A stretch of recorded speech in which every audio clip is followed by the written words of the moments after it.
Bienvenidos a las historias de Lilith.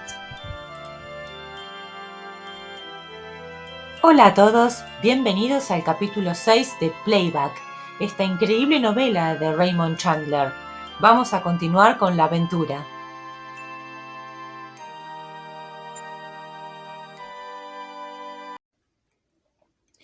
Si hubiese tenido algo de sentido común, habría cogido la maleta, habría vuelto a casa y me habría olvidado de ella.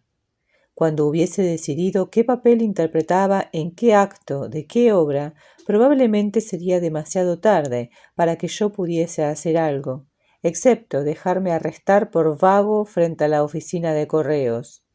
Esperé y fumé un cigarrillo. Gobble y su sucio y destartalado cochecito no tardarían en aparecer y meterse en el aparcamiento. No podía habernos seguido desde ningún otro sitio, y si ya sabía tanto, no podía habernos seguido por otra razón que averiguar dónde íbamos.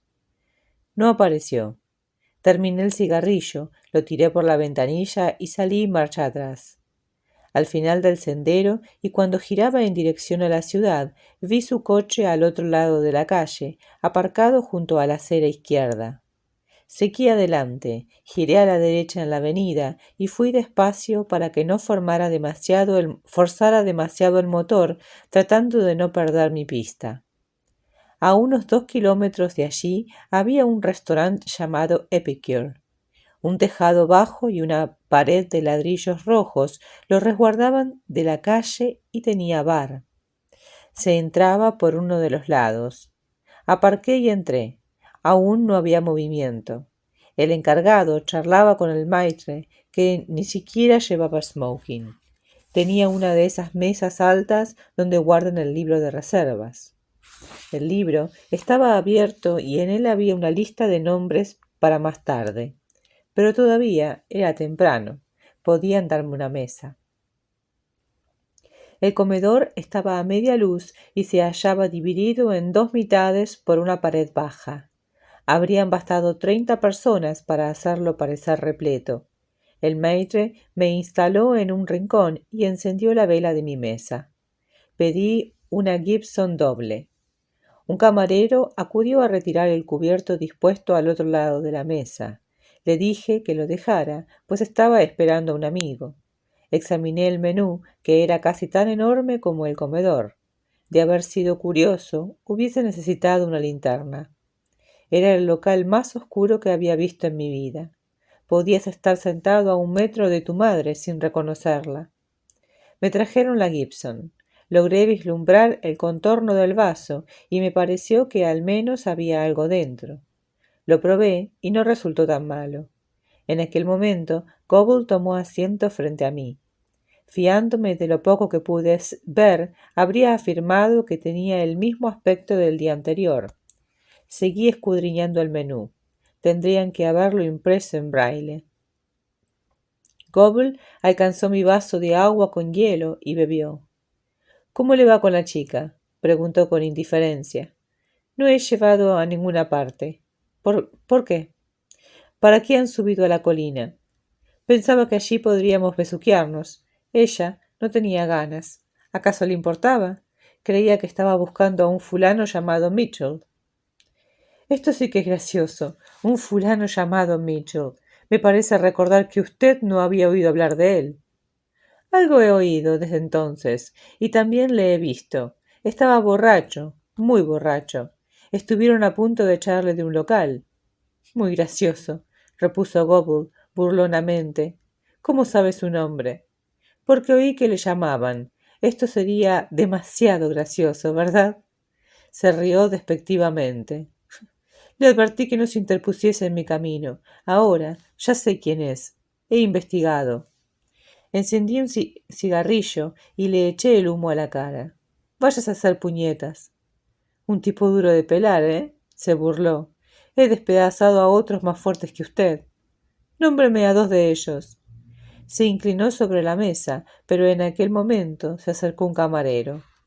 Tomaré un bourbon con agua, le dijo Gobble, embotellado. Nada de esa porquería a granel.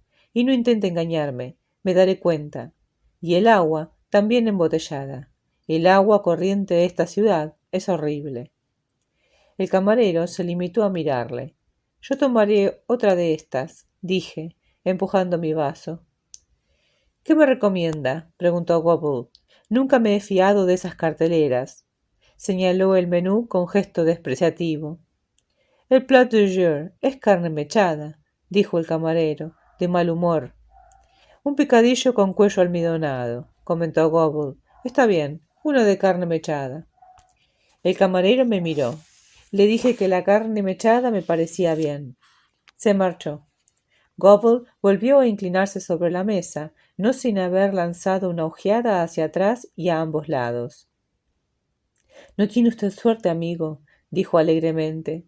No consiguió deshacerse de él. Es una pena, contesté. Deshacerme. ¿De qué? No tiene ni pizcas de suerte, amigo, ni pizca. Le falló la marea o algo así. Un pescador de abalones, uno de esos tíos con pies de pato y gafas submarinas, se quedó clavado bajo una roca. Que el pescador de abalones se quedó clavado bajo una roca. Un escalofrío me recorrió de pies a cabeza. Cuando llegó el camarero con las bebidas, tuve que hacer un esfuerzo para no quitarle la mía de las manos. Muy gracioso, amigo. Repítalo una vez más y le partiré sus malditas gafas, repliqué. Cogió su bebida, tomó un sorbo, lo saboreó, reflexionó unos momentos e hizo un movimiento afirmativo con la cabeza. He venido hasta aquí para hacer dinero, declaró. No pretendo armar jaleo. Es imposible hacer dinero armando jaleo. El dinero se hace cuando se tienen las manos limpias. ¿Entiende? Debe ser una experiencia nueva para usted, contesté, en ambos sentidos. ¿Qué era eso del pescador de abalones? Logré controlar mi voz, pero solo gracias a un enorme esfuerzo. Se echó hacia atrás. Mis ojos habían empezado a acostumbrarse a la penumbra. Observé que su cara tenía una expresión divertida. Solo estaba bromeando, dijo. No conozco a ningún pescador de abalones. La cosa es que ayer aprendí la palabrita.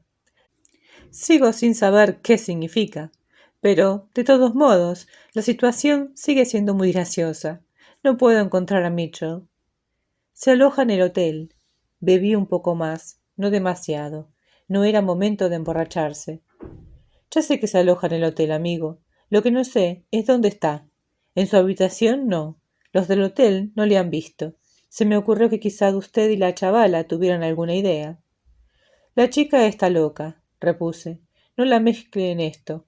Además, en Esmeralda no se dice chavala. Aquí, el dialecto de Kansas City es una ofensa a la moral pública.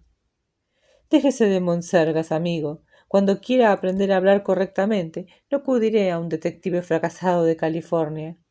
Volvió la cabeza y gritó: ¡Camarero! Varias caras le miraron con desagrado. El camarero compareció al cabo de unos minutos y permaneció junto a la mesa con la misma expresión que los clientes. Otra ronda, dijo Gobble, señalando su vaso. No es necesario que me llame a gritos, repuso el camarero, mientras cogía el vaso. Cuando quiero que me sirvan, le gritó Gobble, mientras se alejaba, quiero que me sirvan bien. Espero que le guste el alcohol metílico, le dije a Gobble. Yo y usted podríamos llegar a entendernos, repuso Gobble con indiferencia, si tuviera algo más que serrín en la cabeza. Y si usted supiera lo que es la educación, fuese 20 centímetros más alto, tuviera otra cara y otro nombre, y no se comportara como si fuese el amo del universo. Dejémonos de tonterías y volvamos a Mitchell, dijo bruscamente, y al atracón que pensaba darse arriba en la colina. Mitchell es un fulano que ella conoció en un tren. Le producía el mismo efecto que usted a mí. Despertaba en ella el ardiente deseo de echar a correr en dirección contraria. Era una pérdida de tiempo. El tipo resultaba tan invulnerable como mi tatarabuelo. De modo que, se burló, para ella Mitchell solo es un fulano que encontró en un tren y que no le gustó en cuanto le conoció un poco más. Y le ahorró el trabajo de ahuyentarle. Fue una suerte que usted se encontrara allí. El camarero se presentó con la comida. La sirvió con gestos ceremoniosos. Verdura, ensalada, panecillos calientes envueltos en una servilleta. ¿Café? Dije que prefería tomarlo más tarde. Gobble lo pidió para la comida y quiso saber dónde estaba su bebida. El camarero replicó que estaba en camino, por conducto retardado, según dio a entender por el tono de voz. Gobble probó la carne mechada y puso cara de sorpresa. «Caray, está buena», exclamó. «Al ver tan pocos clientes pensé que esto sería un desastre». «¿No ha visto la hora que es?», le dije. «La animación empieza mucho más tarde. Además, hay que tener en cuenta cómo es esta ciudad, y no olvide que estamos fuera de temporada». «Si es mucho más tarde, me parece bien», contestó, sin dejar de masticar. «Muchísimo más tarde. A veces a las 2 o a las 3 de la madrugada. La gente va a ver a sus amigos. ¿Vuelve a estar en el rancho, amigo?» Le miré sin decir nada. «¿Acaso quiere que le haga una foto, amigo? Trabajo muchas horas al día cuando me encomiendan una misión». No dije nada. Se limpió la boca. Me ha parecido que se sobresaltaba cuando le he dicho lo del individuo atrapado bajo la roca. Claro que quizá me haya equivocado. No le contesté. «Está bien, si no quiere abrir la boca», se burló Gobble. «Había pensado que podríamos hacer un trato. Usted tiene un buen físico y debe pelear bien, pero no sabe nada de nada. No tiene lo que se necesita en mi trabajo. Donde yo vivo hay que tener cerebro para salir adelante. Aquí solo tienen que estar morenos y olvidarse de abrochar el botón del cuello». «Hágame una proposición», dije, entre dientes. Comía deprisa, incluso cuando hablaba demasiado. Retiró el plato, tomó un sorbo de café y se sacó un palillo del chaleco. «Estamos en una ciudad rica, amigo», dijo lentamente. «He estudiado todo lo referente a ella. Todo. He hablado con otros tipos. Dicen que es uno de los pocos sitios que quedan en nuestro país donde la pasta no lo es todo. En Esmeralda tienen que darte el visto bueno, porque si no, no eres nada. Si quieres que te den en visto bueno, te inviten y te acepten entre los importantes, has de tener clase. Un fulano allá en Kansas City hizo 5 millones de pavos en negocios poco claros. Compró propiedades, las subdividió, edificó casas y se instaló en el mejor lugar de toda la ciudad. Pero no era socio del club náutico porque no le aceptaban. Así que lo compró. Saben quién es, le pagan un sablazo siempre que tiene ocasión, le sirven, paga sus facturas, es un buen ciudadano, muy solvente. Da grandes fiestas, pero los invitados no son de la ciudad, excepto los gorrones, inútiles y demás basuras que siempre encuentras alrededor del dinero. Y la gente con clase de la ciudad, para ellos, es como si fuera negro. Fue un largo discurso, y mientras lo soltaba, me iba lanzando ojeadas, paseaba la mirada por el local, se repatingaba en el respaldo y se burgaba los dientes. «Debe tener el corazón destrozado», repuse. «¿Cómo descubrieron de dónde procedía su pasta?» Gobble se inclinó sobre la mesa. «Hay un mandamás del Departamento del Tesoro que viene todos los años a pasar sus vacaciones. Casualmente vio al señor Dinero y averiguó todo lo referente a él. Hizo correr la voz. ¿No cree que es como para destrozarle el corazón? Usted no conoce a esos matones que han hecho de las suyas y se han vuelto respetables. Por dentro está destrozado, amigo. Ha tropezado con algo que no se puede comprar con dinero y no sabe qué hacer». «¿Cómo ha averiguado tantas cosas?»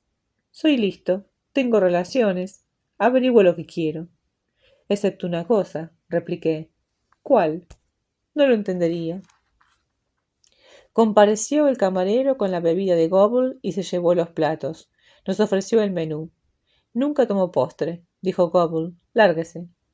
El camarero miró el palillo, alargó la mano y con un rápido movimiento lo cogió. «Tenemos un lavabo para caballeros, ¿sabe?» Tiró el palillo en el cenicero y se lo llevó todo. «¿Ve a lo que me refiero?», me preguntó Gobble. «Clase».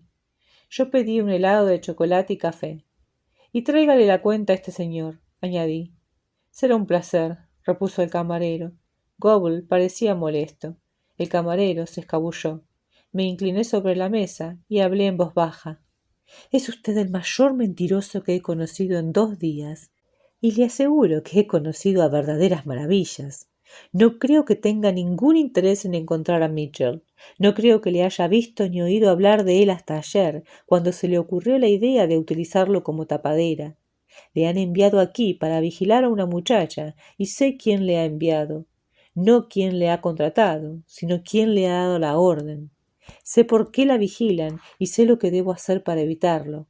Si guarda algún as en la manga, le aconsejo que lo saque enseguida. Mañana podría ser demasiado tarde. Empujó la silla hacia atrás y se levantó. Dejó caer un billete doblado y arrugado sobre la mesa. Me miró fríamente. Lengua larga, cerebro pequeño, ¿eh? No los malgaste. El jueves sacan los cubos de la basura. Usted no sabe nada de nada, amigo. Supongo que nunca aprenderá. Se dirigió hacia la salida con la cabeza agresivamente echada hacia adelante. Yo alargué un brazo para coger el billete doblado y arrugado que Gobble había dejado caer sobre la mesa. Tal como me imaginaba, no era más que $1. Cualquier tipo capaz de tener una carraca que hacía 65 kilómetros por hora como máximo y cuesta abajo debía comer en tugurios en los que la cena de 85 centavos era lo más importante de la solitaria noche de sábado. El camarero se acercó y me presentó la nota.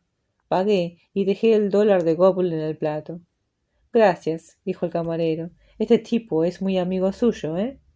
La palabra adecuada es íntimo, repuse.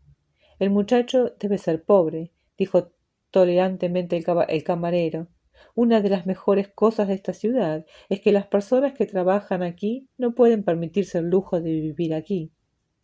Había unas 20 personas en el local cuando yo me fui, y las voces empezaban a rebotar en aquel techo tan bajo. La rampa de acceso al garage tenía el mismo aspecto que a las 4 de la madrugada, pero esta vez oí el sibilante ruido del agua al doblar la curva. El cubículo de cristal que servía de oficina estaba vacío. Alguien lavaba un coche, pero supuse que no sería el encargado. Me dirigí hacia la puerta que conducía al vestíbulo del ascensor y la abrí. En este preciso momento oí el sonido de un timbre en la oficina. Cerré la puerta y esperé fuera. Un hombre muy delgado con guardapolvo blanco se presentó inmediatamente. Llevaba gafas, tenía la piel de un color parecido a la harina de avena y los ojos hundidos y cansados. Tenía cara de mogol, indio o algo parecido. El cabello era negro y corto. «Su coche, señor». «¿Qué nombre, por favor?» «Está el coche del señor Mitchell, el Vic de 2 colores con capotadura». No contestó enseguida. Observé la expresión de sus ojos. Yo no era el primero en hacerle esa pregunta. «El señor Mitchell se ha llevado el coche a primera hora de la mañana». «¿A qué hora exactamente?» Cogió el lápiz que llevaba sujeto al bolsillo con el nombre del hotel bordado en rojo. Lo sacó y miró. «Poco antes de las 7. Me acuerdo porque acabo mi turno a las 7. Así que trabaja 12 horas seguidas. Ahora son un poco más de las 7. Volvió a meterse el lápiz en el bolsillo. «Trabajo 8 horas, pero nos turnamos». «Ah, anoche trabajó de 11 a 7. Así es. Tenía la vista clavada en la lejanía. Ahora no estoy de servicio». Extraje un paquete de cigarrillos y le ofrecí uno. Meneó la cabeza. «Solo nos está permitido fumar en la oficina». «O en el asiento posterior de un Packard». Crispó la mano derecha, como si asiera el mango de una imaginaria navaja. «¿Qué tal anda de existencias? ¿Necesita algo?» Me miró fijamente. «Tendría que haber preguntado ¿qué existencias?», le dije. No contestó. «Y yo le habría dicho que no hablaba de tabaco», proseguí alegremente, «sino de algo curado con miel». Nuestras miradas se encontraron. Al fin preguntó en voz baja: «¿Es usted traficante?» «Se ha salvado de una buena, si realmente estaba en sus cabales a las 7 de la mañana. A mí me pareció que tardaría mucho más en reponerse. Debe tener un despertador en la cabeza, como Eddie Arcaro». «Eddie Arcaro», repitió. «Ah, sí, el jockey. Tiene un despertador en la cabeza, ¿verdad?» «Eso es lo que dicen». «Podríamos llegar a un acuerdo», dijo, con expresión ausente. «¿Cuál es su precio?» Volvió a sonar el timbre en la oficina. Oí el ruido del ascensor al detenerse. Se abrió la puerta y apareció la pareja de enamorados que yo había visto en el salón del hotel. La muchacha llevaba un traje de noche y él un smoking. Se quedaron uno al lado del otro, como dos niños a los que han sorprendido y besándose. El encargado les lanzó una ojeada y se alejó, para volver a los pocos minutos con un coche. Un bonito Chrysler nuevo y descapotable. El muchacho ayudó a subir a la joven, con tanto cuidado como si ya estuviese embarazada. El encargado del garage mantuvo la puerta abierta. El muchacho dio la vuelta al coche y tras darle las gracias se introdujo en él. ¿Está muy lejos el glassroom?, preguntó tímidamente. No, señor. El encargado les explicó cómo llegar. El muchacho sonrió, le dio las gracias, se metió la mano en el bolsillo y le dio $1. Si quiere que le saque el coche hasta la entrada, señor Preston, solo tiene que llamarme. Oh, gracias, pero no importa, repuso apresuradamente el muchacho. El Chrysler subió lentamente la rampa y no tardó en perderse de vista. Recién casados, comenté, son un encanto. Lo único que quieren es que nadie les moleste. El encargado se hallaba nuevamente frente a mí, con la misma mirada apagada en los ojos. Pero nosotros no somos un encanto, añadí. Si es usted policía, enséñeme la placa. ¿De verdad cree que soy policía? En cualquier caso, es un bastardo entrometido. Nada de lo que dijo consiguió hacer variar el tono de su voz. Había aparcado en el si bemol, una sinfonía de una sola nota. Algo de eso hay, asentí. Soy investigador privado. Anoche seguí a una persona hasta aquí. Usted estaba en un Packard justo allí, señalé. Yo me acerqué, abrí la puerta y noté el olor de la marihuana. Podría haberme llevado 4 Cadillacs y usted ni siquiera hubiese cambiado de posición. Pero esto es asunto suyo. Dígame qué desea, replicó. No quiero hablar de lo sucedido anoche. Mitchell se fue solo. Él asintió. Sin equipaje. 9 maletas. Yo le ayudé a cargarlas. Se marchó. ¿Satisfecho? Supongo que avisó a recepción, ¿eh? Llevaba la cuenta, sellada y con recibo. Ya entiendo. Con todo ese equipaje debió necesitar un botones. El ascensorista. No hay botones hasta las 7:30. Era la 1 de la madrugada. ¿Qué ascensorista? Un mexicano al que llamamos Chico. ¿Usted no es mexicano? Tengo sangre china, hawaiana, filipina y negra. No le gustaría estar en mi pellejo. Una última pregunta. ¿Cómo demonios se las arregla para que no le sorprendan? Miró en torno suyo. Solo fumo cuando estoy muy deprimido. ¿Qué demonios le importa a usted? ¿Qué demonios le importa a nadie? Es posible que me cojan y pierda un asqueroso empleo. Puede ser que me metan en una celda. Incluso es posible que haya vivido en una desde que nací. ¿Satisfecho? Hablaba demasiado. Las personas con los nervios desequilibrados son así. Primero monosílabos y después un discurso. El sonido ahogado y monótono de su voz prosiguió. No hago daño a nadie. Vivo, como. A veces duermo. Venga a verme algún día. Vivo en una casa de mala muerte que hay en Polston Lane, un callejón miserable. Vivo justo detrás de la ferretería Esmeralda. El retrete está en un cobertizo. Me lavo en la cocina, en una palangana de hojalata. Duermo encima de un colchón con los muelles rotos. Todo lo que hay allí tiene más de 20 años. Esta es una ciudad de ricos. Venga a verme. Vivo en la propiedad de un rico.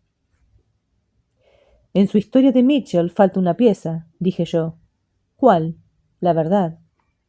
La buscaré debajo del colchón, aunque puede estar un poco polvorienta. Se oyó el ruido de un coche que bajaba por la rampa. Él dio media vuelta y yo pasé al rellano y llamé al ascensor. Era un tipo extraño, ese encargado, muy extraño. Sin embargo, resultaba interesante.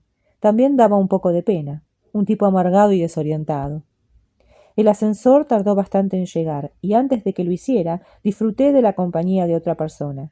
Un hombre guapo y rico de 1,87 m de estatura, llamado Clark Brandon.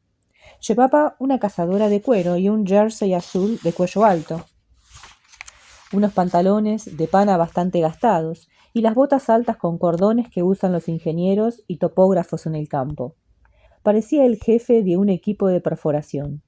No me cabía duda alguna de que, al cabo de una hora, estaría en el glassroom vestido de smoking y también parecía el dueño del local, aunque quizá lo fuera. mucho dinero, mucha salud y mucho tiempo para sacar el máximo partido de ambas cosas. Donde quiera que estuviese, sería el dueño. Me lanzó una ojeada y esperó a que yo entrase en el ascensor, cuando al fin llegó. El ascensorista le saludó respetuosamente. Él contestó con un movimiento de cabeza. Los dos salimos al vestíbulo. Brandon se dirigió al mostrador de recepción y el conserje, uno nuevo, al que aún no había visto, le sonrió ampliamente y le entregó un montón de cartas.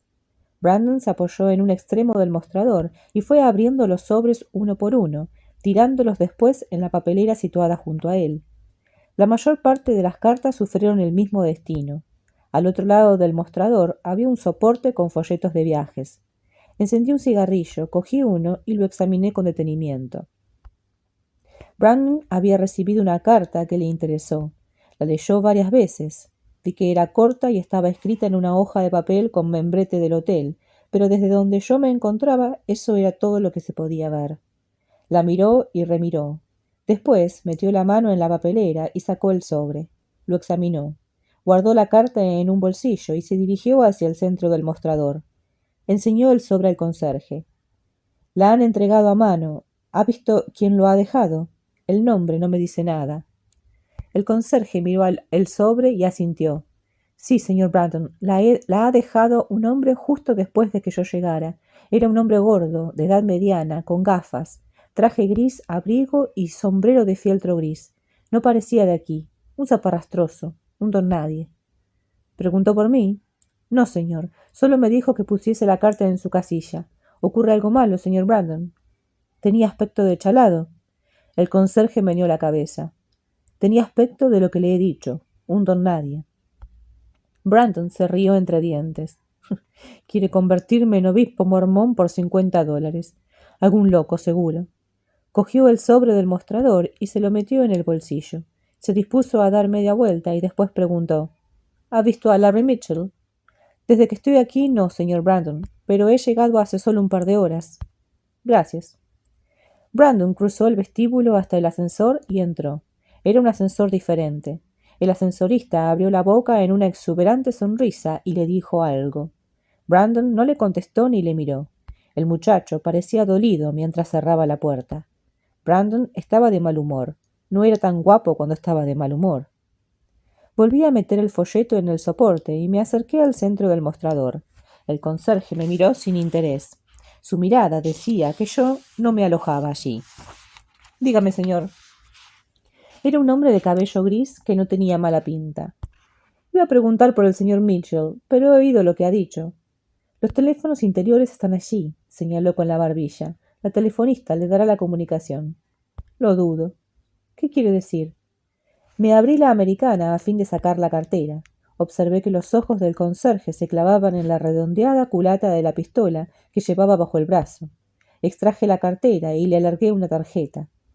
¿Puedo hablar con el detective del hotel? En el caso de que lo tengan, claro. Cogió la tarjeta y la leyó. Alzó la vista. Haga el favor de esperar en el salón, señor Marlowe. Gracias. Estaba hablando por teléfono antes de que yo me separase del mostrador. Pasé por debajo del arco y me senté de espaldas a la pared, en un lugar desde donde se veía todo el vestíbulo. No tuve que esperar demasiado. El hombre en cuestión tenía una espalda rígida y maciza y una cara rígida y maciza, con la clase de piel que nunca llega a broncearse sino que únicamente enrojece y vuelve a palidecer.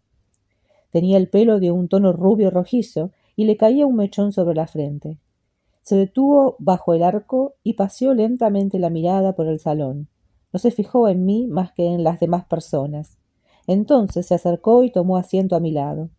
Llevaba un traje marrón y una pajarita marrón y amarilla. La ropa le sentaba a la perfección. Tenía algunos pelos rubios en la parte alta de las mejillas. Alguna que otra hebra plateada adornaba sus cabellos. Mi nombre es Javonen, dijo sin mirarme. Ya conozco el suyo. Llevo su tarjeta en el bolsillo. ¿Cuál es su problema? Un hombre llamado Mitchell. Le estoy buscando. Larry Mitchell. ¿Le está buscando? ¿Por qué? Negocios. ¿Alguna razón por la que no debería buscarle? Ninguna. Está fuera de la ciudad. Ha salido a primera hora de la mañana. Es lo que me habían dicho. Me sorprendió un poco. Acaba de llegar en el expreso de ayer. Recogió el coche en Los Ángeles y vino desde allí por carretera. Además, no tenía un céntimo. No le quedó más remedio que pedir un préstamo para la cena. Cenó en el Glass Room con una muchacha. Estaba muy borracho o lo simulaba. Esto le salvó de pagar la cuenta. Allí le basta confirmar, repuso Javonen con indiferencia. Siguió paseando la mirada por el salón, como si esperase que uno de los jugadores de canasta sacara un arma y matara a su pareja, o una de las señoras del rompecabezas empezara a tirarse de los pelos. Tenía dos expresiones, la dura y la más dura. El señor Mitchell es muy conocido en Esmeralda. Es verdad, pero no le aprecian demasiado, dije yo. Volvió la cabeza y me dirigió una mirada sombría. Soy el subgerente de este hotel, señor Marlowe. También soy el encargado de seguridad. No puedo discutir con usted la reputación de un huésped. No es necesario. La conozco a través de varias fuentes. Le he visto en acción. Anoche apretó las clavijas a una persona y consiguió lo suficiente para largarse de la ciudad, con equipaje, según mis informes. ¿Quién le ha proporcionado esos informes? Al hacer la pregunta me pareció un tipo duro. Yo también intenté parecerlo, no contestando a sus preguntas. Además, le confiaré 3 suposiciones mías, dije. 1, que esta noche no ha dormido en su cama. 2, que durante el día de hoy se ha notificado a recepción que su cuarto estaba vacío. 3, que un miembro del personal nocturno no vendría a trabajar. Mitchell no podía sacar todo su equipaje sin ayuda. Javonen me miró y después volvió a escudriñar el salón con sus penetrantes ojos. ¿Tiene algo que demuestre que es cierto lo que dice la tarjeta? Cualquiera puede hacerse imprimir una tarjeta. Saqué la cartera, extraje una pequeña fotocopia de mi licencia y se la di. Él le echó una ojeada y me la devolvió. La guardé. Tenemos una organización propia para ocuparnos de los que se marchan sin pagar, dijo. Son cosas que pasan, en todos los hoteles. No necesitamos su ayuda. Además, no nos gustan las armas en el salón. El conserje ha visto la suya. Podría verla alguien más. Hace 9 meses tuvimos un intento de atraco. Uno de los ladrones murió. Yo le maté. Lo leí en el periódico, repuse. Pasé varios días muy asustado. Solo leyó una parte. La semana siguiente perdimos 4 o 5 mil dólares. Los huéspedes se largaron a docenas. ¿Entiende mi punto de vista? He dejado que el conserje me viera la culata del arma a propósito. He pasado todo el día preguntando por Mitchell y no he obtenido más que evasivas. Si el hombre se ha marchado, ¿por qué no decirlo claramente? Nadie tenía que decirme que se había ido sin pagar la cuenta. Nadie ha dicho que no la haya pagado. Está pagada, señor Marlowe, hasta el último céntimo. ¿Qué piensa usted ahora? Me pregunto por qué era un secreto que se hubiese marchado. Asumió una expresión despectiva. Tampoco hemos dicho eso. Usted no oye bien. Le he dicho que había salido de viaje. Le he dicho que su cuenta está pagada hasta el último centavo. No le he dicho cuánto equipaje llevaba. No le he dicho que haya dejado su habitación. No le he dicho que se haya ido con todo lo que tenía. ¿Qué intenta demostrar con todo esto? ¿Quién le ha pagado la cuenta? Su cara enrojeció un poco. Escucha, amigo, le he dicho que él mismo la ha pagado. En persona, anoche, hasta el último centavo y una semana por adelantado. He tenido mucha paciencia con usted. Ahora va a decirme una cosa. ¿Cuál es su punto de vista? No tengo ninguno. Usted me lo ha desbaratado. Me pregunto por qué ha pagado una semana por adelantado. Javonen sonrió, muy ligeramente. Fue algo así como la paga y señal de una sonrisa. Escuche, Marlowe. He pasado 5 años en inteligencia militar. Sé juzgar a un hombre por ejemplo, el tipo del que estamos hablando. Paga por adelantado, porque así estamos más tranquilos.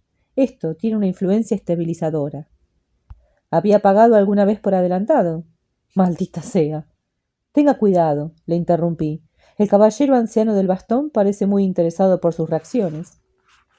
Desvió la mirada hacia el otro extremo del salón y la posó en un anciano, delgado y pálido, que se hallaba sentado en una silla de respaldo redondo y muy baja, con la barbilla apoyada en las manos enguantadas y las manos enguantadas sobre el mango del bastón.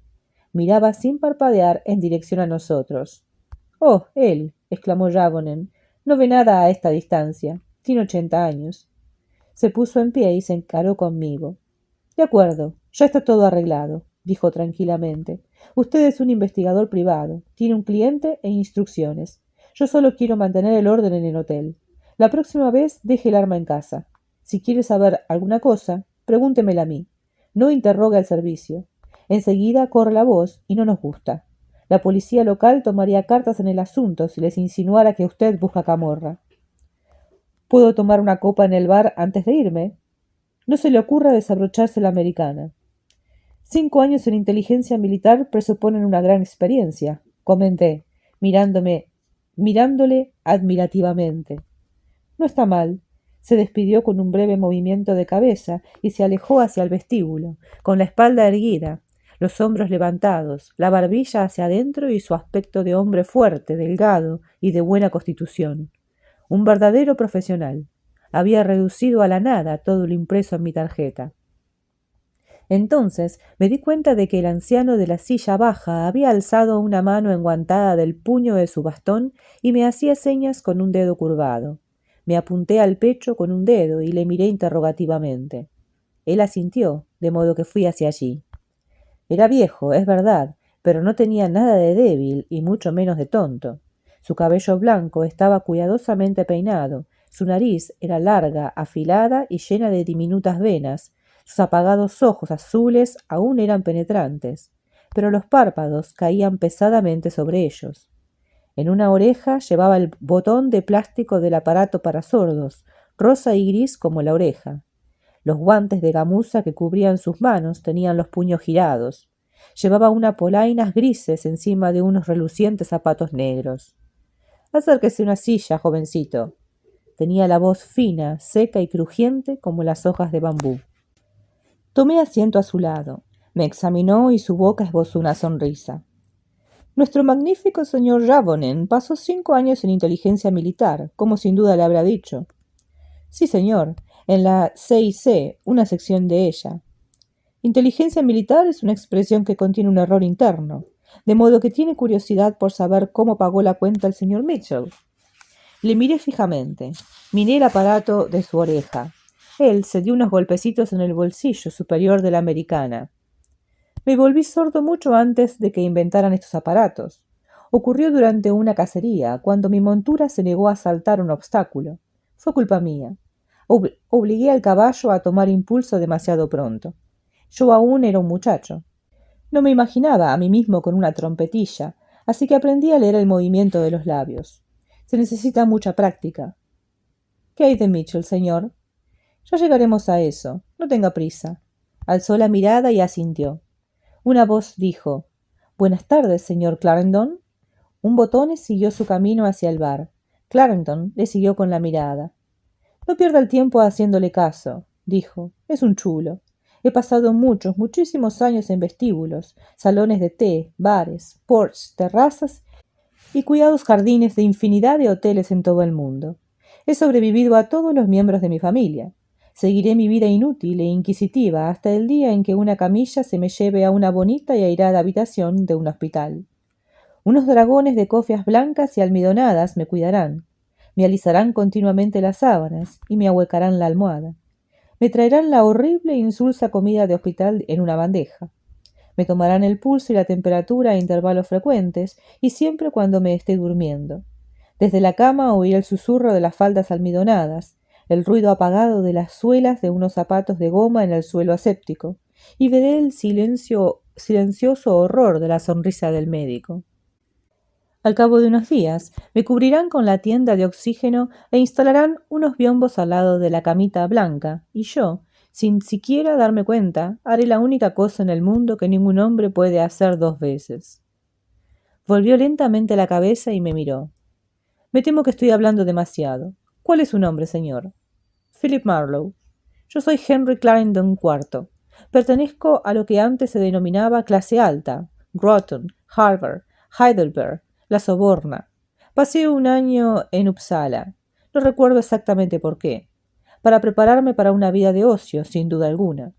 Así que es usted investigador privado. Como verá, a veces hablo de cosas que no tienen nada que ver conmigo. Sí, señor.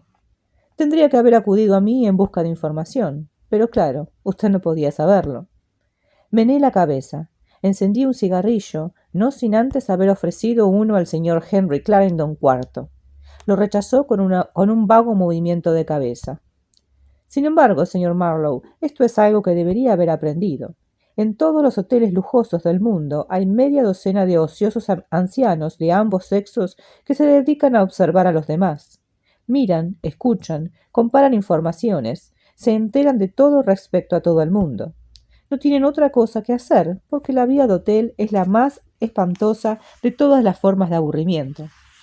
Sin duda, yo también le estoy aburriendo.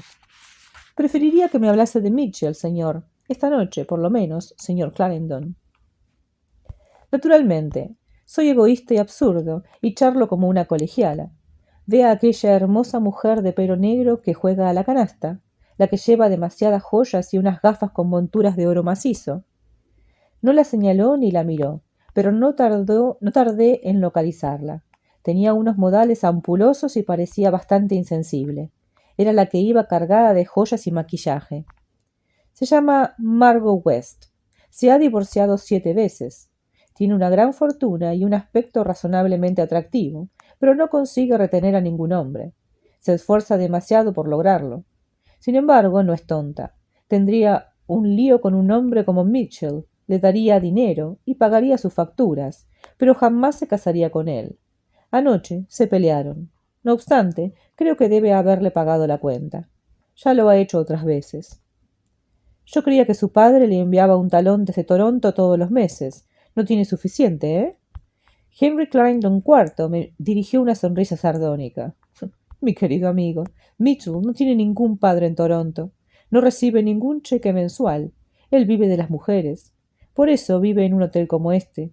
En un hotel de lujo siempre hay alguna mujer rica y sola. Puede que no sea guapa ni muy joven, pero tiene otros encantos.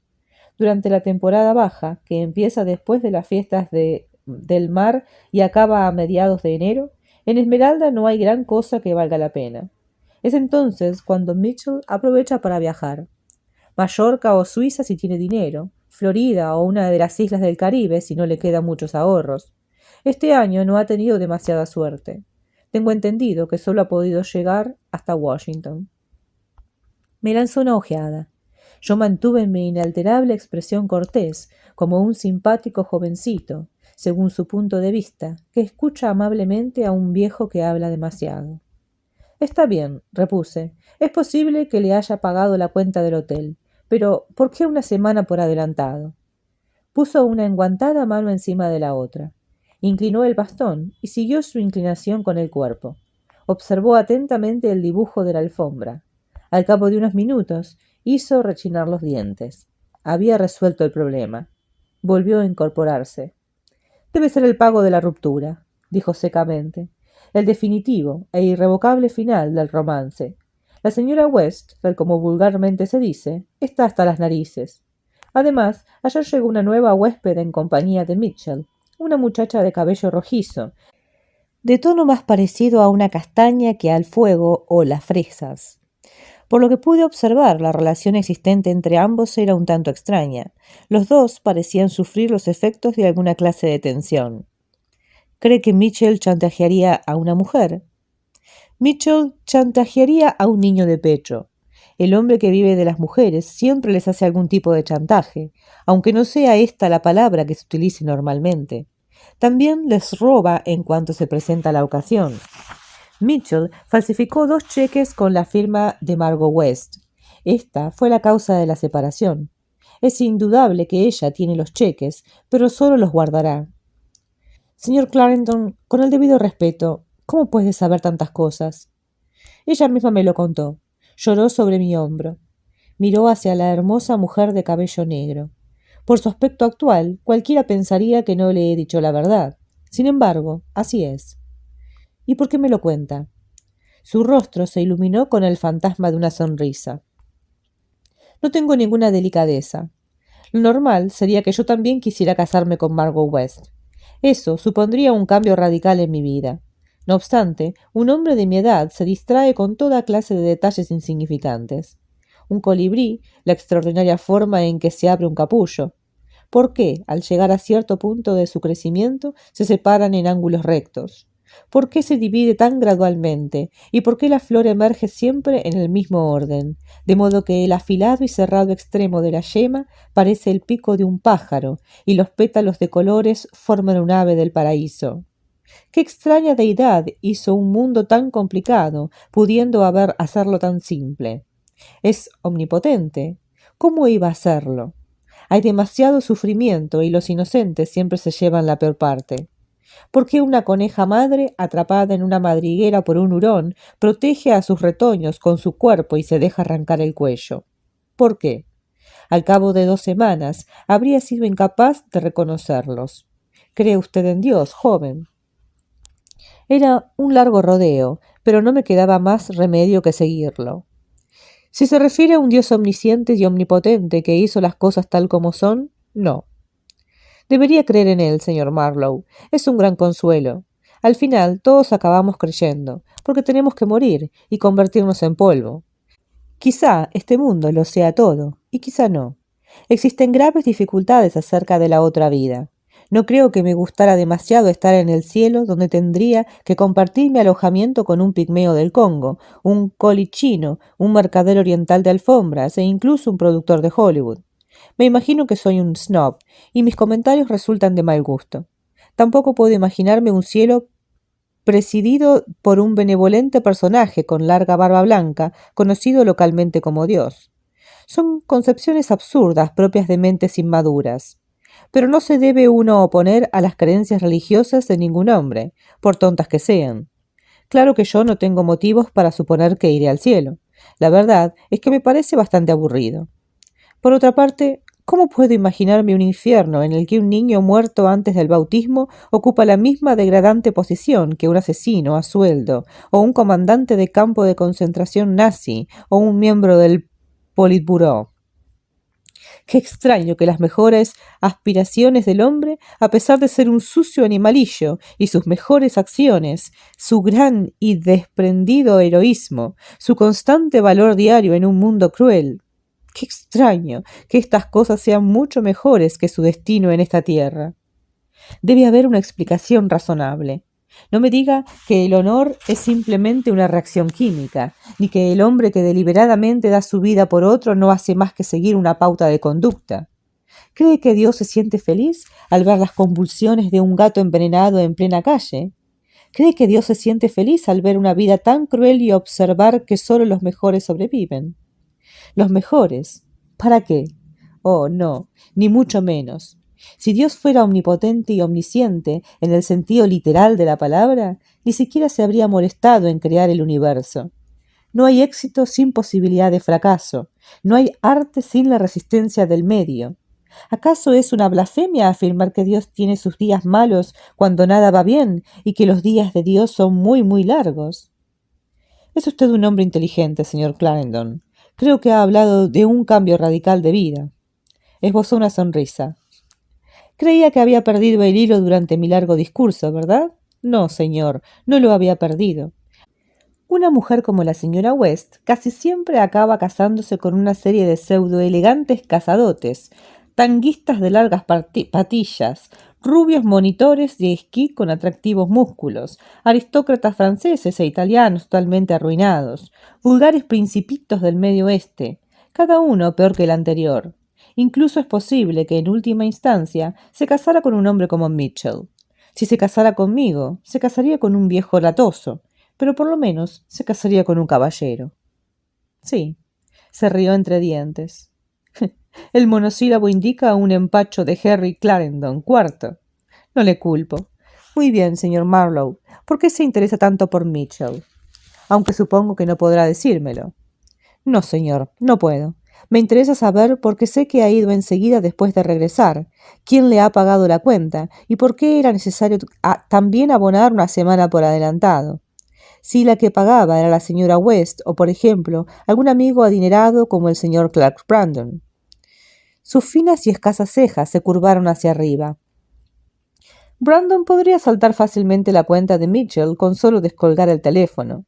La señora West preferiría darle el dinero y hacer que él mismo la pagara. Pero una semana por adelantado. ¿Por qué le habría dicho nuestro Javonen una cosa así? ¿Qué le sugiere a usted?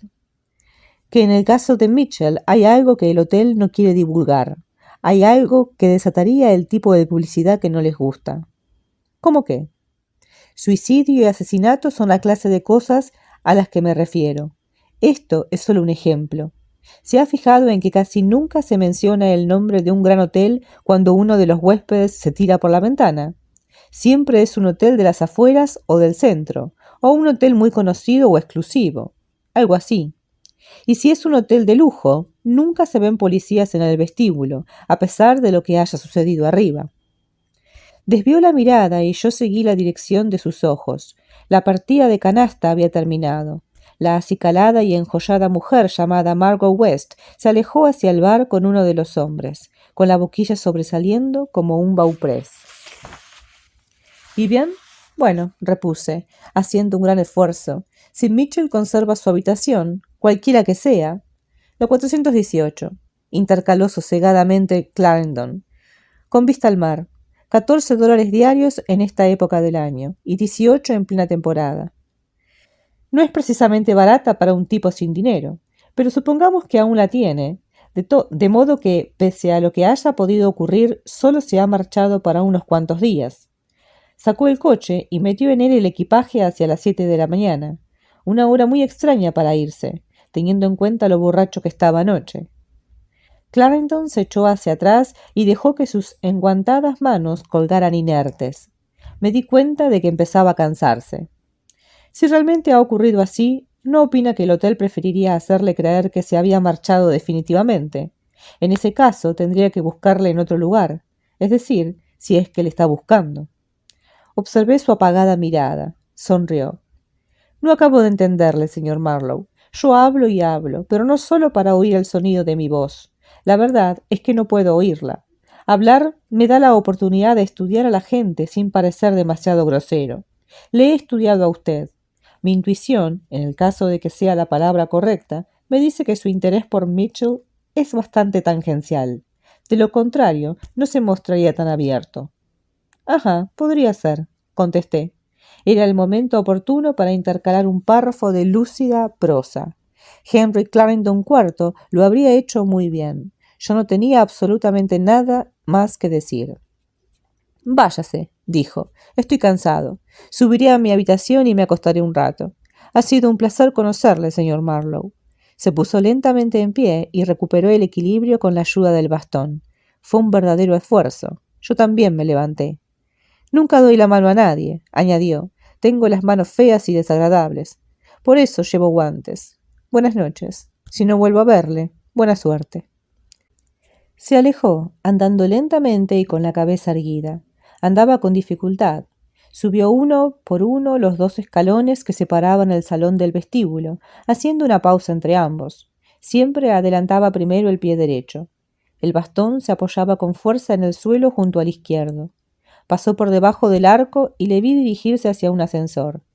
Llegué a la conclusión de que el señor Henry Clarendon IV era un personaje poco corriente. Yo me dirigí hacia el bar. La señora Margot West estaba sentada en las ambarinas sombras con uno de los jugadores de canasta. El camarero depositaba en aquel momento unas copas frente a ellos. No les presté demasiada atención porque un poco más lejos, en un pequeño apartado junto a la pared, vi a una persona a la que yo conocía mucho mejor. Y estaba sola.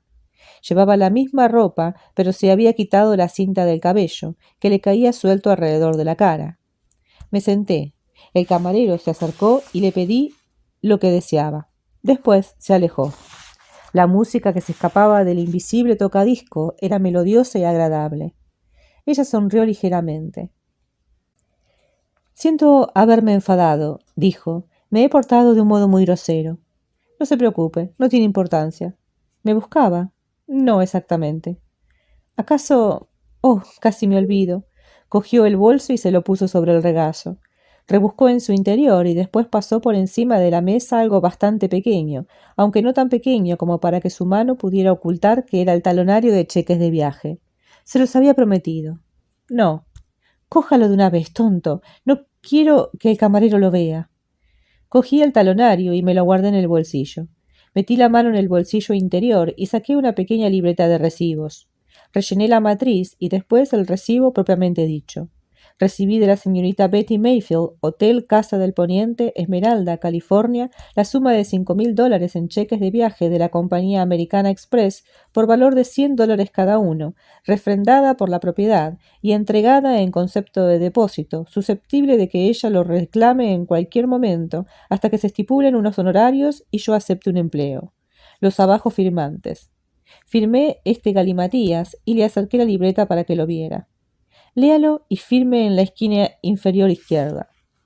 Ella lo cogió y sostuvo la libreta cerca de la luz. Llega usted a cansarme, declaró. ¿Se puede saber qué pretende demostrar? Que soy honrado y que usted lo cree así. Cogió la pluma que yo le alargaba, firmó y me devolvió la libreta. Arranqué el recibo y se lo entregué. Después volví a guardar la libreta. El camarero se presentó en aquel momento con mi bebida. No esperó que le pagara. Betty le hizo un signo negativo con la cabeza y él se alejó. ¿Por qué no me pregunta si he encontrado a Larry? Está bien. ¿Ha encontrado a Larry, señor Marlowe? No. Se ha largado del hotel. Tenía una habitación en el cuarto piso, en el mismo lado que la de usted. Debía estar justo debajo. Ha bajado 9 maletas y las ha metido en su big. El detective del hotel, que se llama Janonen, él dice que es subdirector y oficial de seguridad, está muy satisfecho de que Mitchell haya pagado la cuenta e incluso una semana por adelantado. No se preocupe por nada. No le he gustado, naturalmente. ¿Acaso gusta a alguien? A usted. Los $5.000 lo demuestran. Oh, no es estúpido. ¿Cree que Mitchell volverá? Le he dicho que ha pagado una semana por adelantado. Bebió un sorbo de una copa. Sí, me lo ha dicho, pero eso podría significar algo más. Desde luego. Así a ojo podría significar, por ejemplo, que él no ha pagado su cuenta, pero sí lo ha hecho otra persona, y que esta persona quería ganar tiempo para hacer algo, como librarse de aquel cadáver que había anoche en su terraza. En el caso de que hubiera un cadáver, claro. Oh, basta ya. Terminó su bebida, apagó el cigarrillo, se levantó y me dejó solo con la cuenta. La pagué y volví a pasar por el vestíbulo, aunque sin saber exactamente por qué. Debió ser puro instinto, pues dio la casualidad de que vi a Gobble entrando en el ascensor.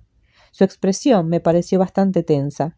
Al volverse, él también me vio, o eso creí yo, pero no dio muestras de conocerme. El ascensor subió.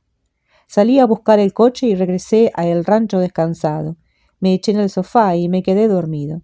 Había sido un día muy largo.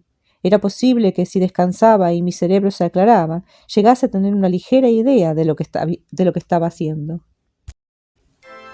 Y llegamos al fin de esta entrega, de este capítulo, en el cual, bueno, hemos resumido varias partes, varios capítulos del libro.